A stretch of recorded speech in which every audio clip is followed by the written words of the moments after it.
আমাদের সনাতন সমাজে যতগুলো শাস্ত্র রয়েছে সমস্ত শাস্ত্রের প্রভাব আমাদের সনাতন সমাজে থাকলেও পুরাণ নামক যে শাস্ত্রগুলো রয়েছে তাদের প্রভাব আমাদের সমাজে অনেক বেশি।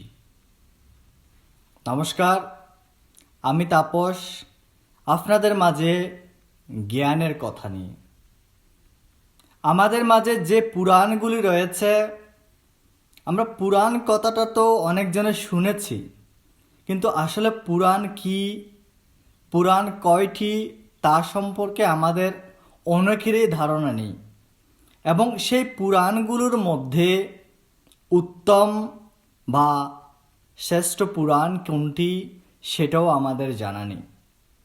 আপনাদের জ্ঞানার্থে বলে রাখি যে আমাদের মধ্যে পুরাণের মধ্যে যিনি শ্রেষ্ঠ পুরাণ তিনি হচ্ছেন ব্রহ্মপুরাণ।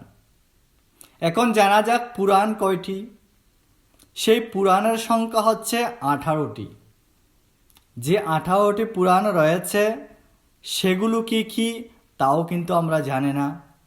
তাদের মধ্যে অন্যতম, সেটা তো কিছুক্ষণ আগেই জানলাম। চলুন পর্যায়ক্রমে সেই পুরাণগুলো কি কি তাদের নামগুলো জেনে নিই।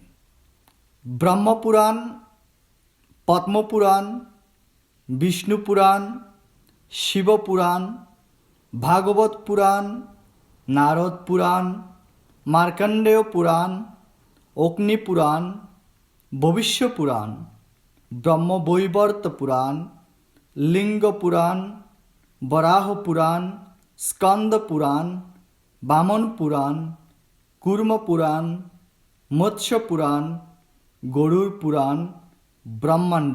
এই হচ্ছে আমাদের পুরাণের সংখ্যা বা 18টি পুরাণ বা 18টি পুরাণের নাম।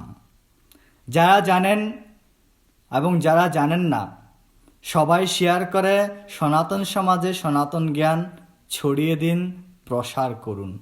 নমস্কার, আবার দেখা হবে অন্য একটি জ্ঞানের ভিডিও নিয়ে।